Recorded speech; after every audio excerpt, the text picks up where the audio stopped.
Assalamualaikum warahmatullahi wabarakatuh. Perkenalkan, nama saya Regina Rajni Pradipa dari Sosiologi 2E. Di sini saya akan mempresentasikan mind map yang telah saya buat, yaitu pembangunan budaya demokrasi Pancasila.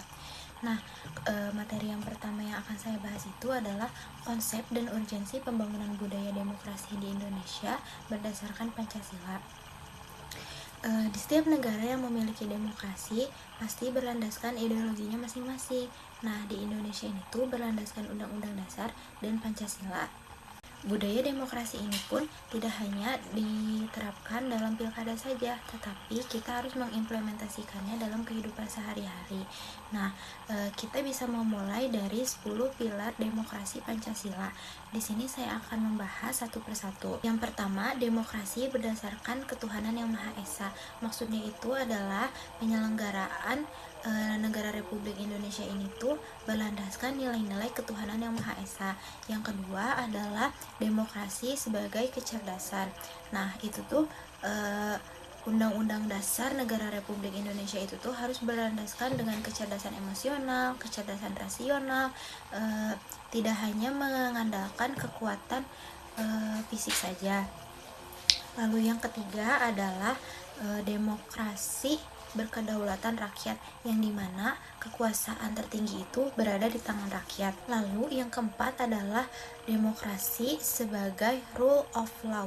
Nah, ini tuh rule of law ini tuh dibagi menjadi 4 bagian lagi. Yang pertama adalah kebenaran hukum, keadilan hukum, kepastian hukum, dan juga kepentingan hukum. Lalu ada demokrasi sebagai pembagian kekuasaan. Nah, di Indonesia ini tuh pembagian kekuasaannya tak terbatas. Lalu yang keenam adalah perlindungan hak asasi manusia, di mana Undang-Undang Dasar Negara Republik Indonesia itu tuh mengakui dan menghormati hak-hak asasi manusia. Lalu yang ketujuh adalah pengadilan yang merdeka. Ini tuh tujuannya untuk memberikan hukuman yang adil. Lalu yang kedelapan adalah otonomi daerah, di mana pembagian kekuasaan itu sudah dibagi sesuai daerahnya, seperti misalnya RT. Pak RT memiliki kekuasaan di lingkup rukun tetangga, sedangkan RW memiliki kekuasaan di rukun warga, begitupun seterusnya. Yang kesembilan adalah kemakmuran, di mana demokrasi Pancasila ini tuh ingin Indonesia ini tuh makmur. Lalu yang terakhir adalah keadilan sosial, di mana masyarakat itu tidak membeda-bedakan satu sama lain, walaupun dengan latar belakang yang berbeda, budaya yang berbeda, tapi kita itu semuanya sama rata. Lalu materi kedua dari konsep dan urgensi itu tuh ada partisipasi dalam pembuatan keputusan, di mana pemerintah demokrasi ini tuh kekuasaan tertingginya berada di tangan rakyat. Jadi dari rakyat untuk rakyat. Pemerintahan dijalankan juga berdasarkan kehendak rakyat. Jadi jika pemerintah akan membuat suatu keputusan, maka partisipasi masyarakat itu sangat penting, dan pemerintah pun harus melayani apa yang masyarakat inginkan. Lalu yang poin ketiga itu adalah persamaan kedudukan di mata hukum, yang dimana baik pemerintah, warga biasa, masyarakat biasa itu semuanya sama di mata hukum. Mereka berhak untuk menuntut keadilan di depan mata hukum. Nah, poin keempat itu tuh adalah distribusi pendapatan secara adil, di mana semua aspek kehidupan dijalankan dengan berdasarkan prinsip keadilan bersama dan tidak berat sebelah. Jadi pemerintah itu harus lebih memperhatikan warga yang kekurangan seperti fakir miskin, tidak mengkayakan orang yang semakin kaya, tetapi juga kita harus bisa berperilaku adil ke semua kalangan. Lalu di materi kedua ada dinamika dan tantangan pembangunan budaya demokrasi Pancasila. Nah, poin pertama itu adalah dinamika praktik demokrasi di Indonesia. Nah, sebelum Indonesia yang sekarang ini tuh pasti mempunyai backstory-nya. Jadi di sini tuh ada 4 tahapan, yaitu pada masa tahun 1945 hingga 1959 itu tuh dinamakan demokrasi parlementer. Yang ke tahap kedua itu tuh adalah pada tahun 1949 hingga 1965, yaitu demokrasi terpimpin.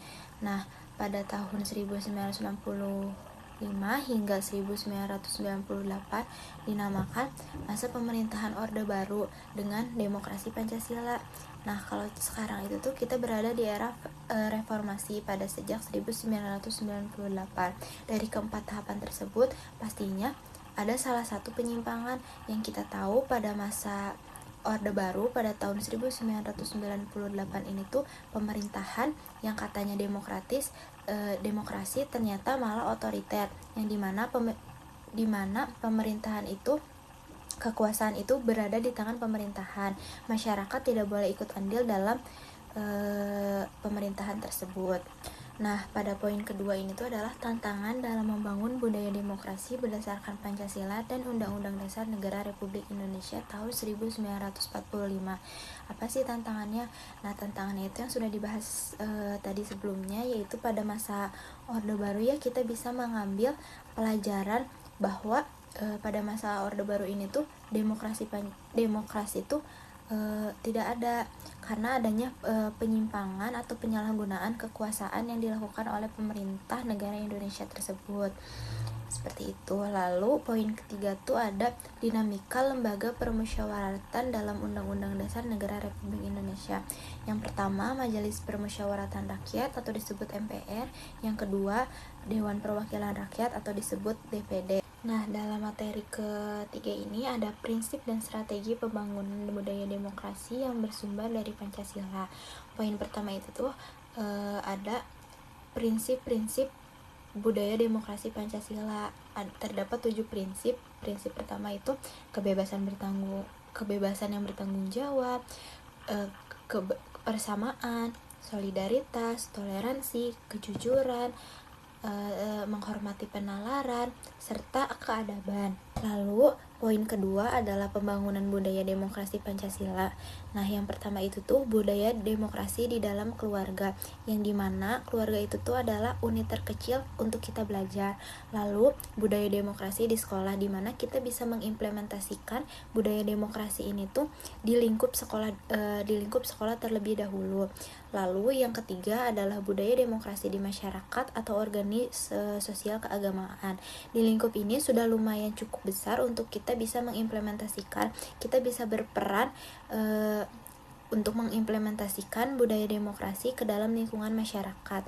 Lalu yang keempat, ini tuh lingkupnya yang cukup besar ya, budaya demokrasi dalam dinamika partai politik. Jika kita sudah terjun ke dalam dinamika partai politik, maka kita harus bisa mengimplementasikan budaya demokrasi Pancasila. Mungkin sekian yang bisa saya sampaikan. Mohon maaf bila ada kesalahan. Wassalamualaikum warahmatullahi wabarakatuh.